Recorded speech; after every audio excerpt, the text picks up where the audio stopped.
Welcome to the Loosen Up Your Painting podcast, the podcast for creatives looking to get inspiration, tips and advice on anything to do with art and creativity. If you enjoy creating something, then this is the podcast for you. I'm your host, Malcolm Dewey, a full-time artist at malcolmdeweyfineart.com, and let's begin the show.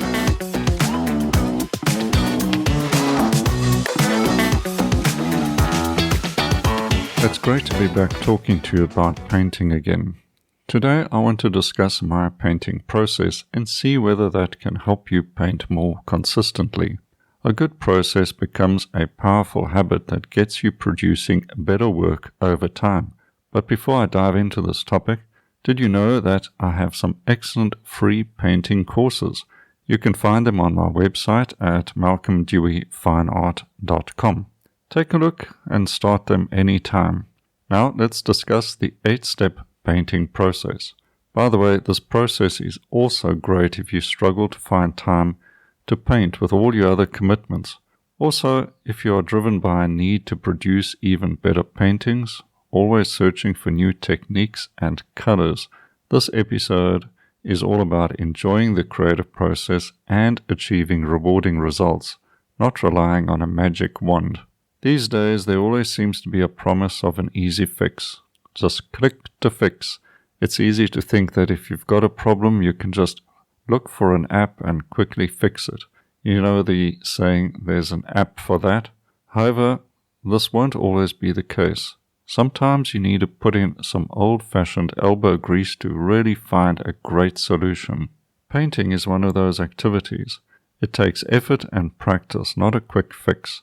This episode is not about any quick fix solution. Unfortunately, that isn't possible with painting.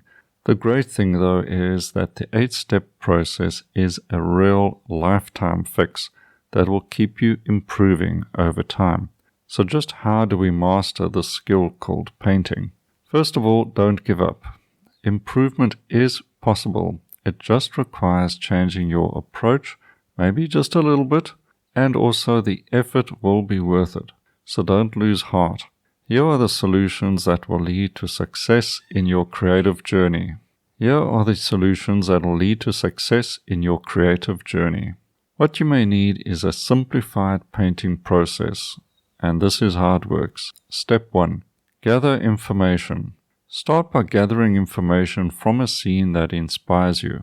It could be in your backyard looking up at the sunset or the clouds, or in your neighborhood perhaps, or from a holiday experience. Spend some time taking it all in with your senses and enjoy the moment. Step 2. Assess the scene.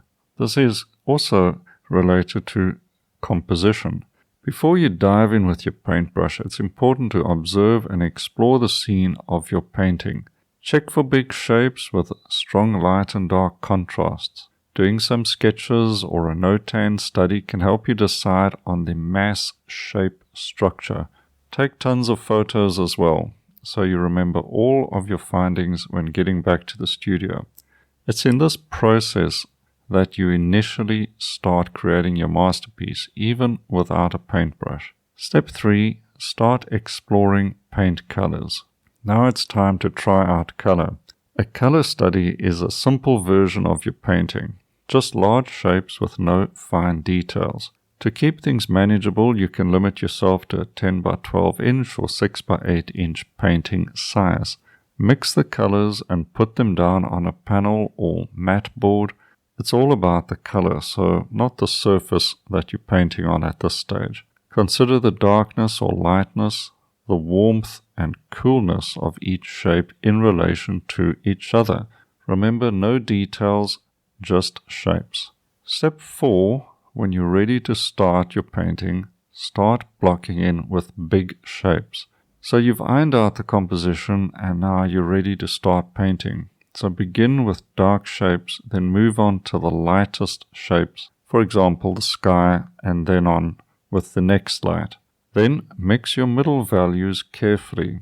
Distant light tends to be cooler, while foregrounds tend to be warmer and more saturated with color.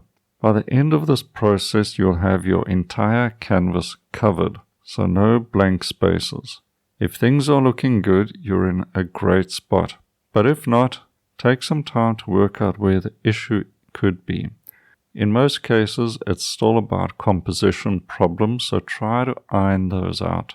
Okay, once that is done, move on to step 5, which is assessing the values. Once again, take a hard look at your painting and check out the whole painting for what it is. Is something looking a bit odd? It could just be an adjustment to the values that is needed. Remember, values are the lightness or darkness of shapes. Your drawing's quality is not always the issue. Instead, look at the structure of the lights and darks. This is what makes a painting. One of these light or dark shapes should be dominant in your painting.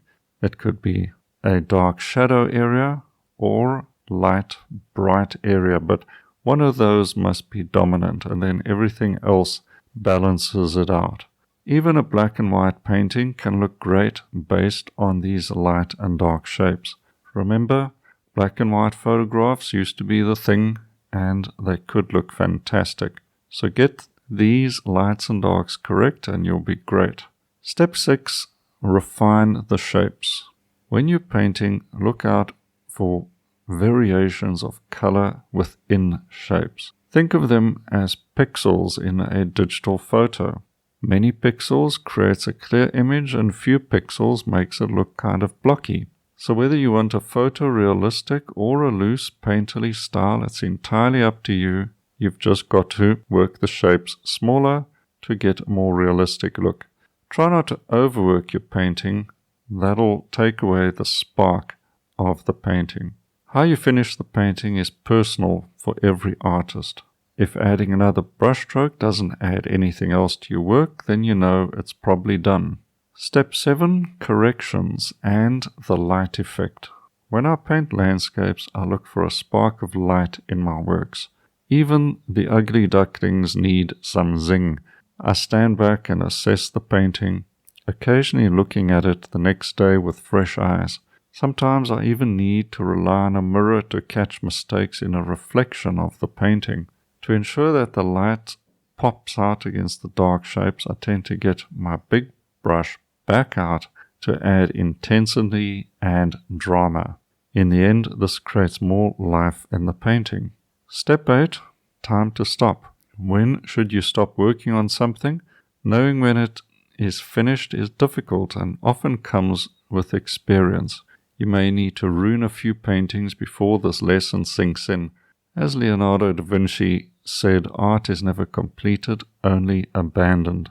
So letting go of your work can be daunting, but it allows it to stand on its own merits. The final takeaway is persistence and simplicity may seem like opposites, but when it comes to painting, they go hand in hand. Painting can sometimes be a struggle, especially when it comes to sticking to the basics and making each brushstroke purposeful. When frustration sets in, that's usually a sign that you need to take a break. Don't give up. The answers will be there for you the next day when you are rested and ready. Then press on and complete the painting. So that's it. Hopefully this process has been helpful in describing something that's workable for you. You have everything inside of you needed to create something great. Now all you have to do is start and enjoy the process. So that is the 8-step process, and I know painting is not easy, but it's a wonderful struggle which adds purpose to your life. Now you can find a PDF download of this process in the description to this podcast or on my blog. Just look for the article called The 8-Step Painting Process. Okay, it's been great catching up with you today. I'm looking forward to the next episode, so please subscribe to this podcast so we can chat again soon. And by the way, my YouTube channel has hundreds of painting videos as well. Take a look at that for more painting tips and ideas. Until next time, happy painting and cheers for now.